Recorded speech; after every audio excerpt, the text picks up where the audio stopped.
Hello, my name is Justin Goddeau. I'm an intern for the fall semester. I did 5 years in the Navy as an avionics technician. This is my second semester here at the Autonomy Incubator, but my first semester as an intern. I was given 2 projects for this semester. The first one was to design and develop an end effector for a robot arm capable of capturing a package slid across a low-friction table. I've been pretty successful so far.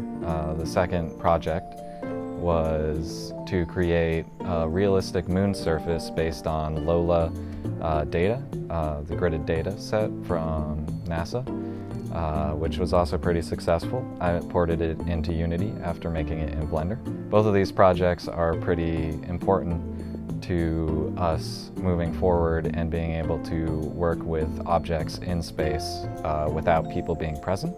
Especially the inertial transfer demo, the robot arms need to be able to handle things on their own, and really having the ability to kind of mock it up on Earth assists us in realizing where the errors could lie and where to improve and look for things that could happen. So the end effector that I created, essentially it has a camera attached to it. I could tell exactly where it was dependent on which pixels were taken up in the image, because it is a fixed camera.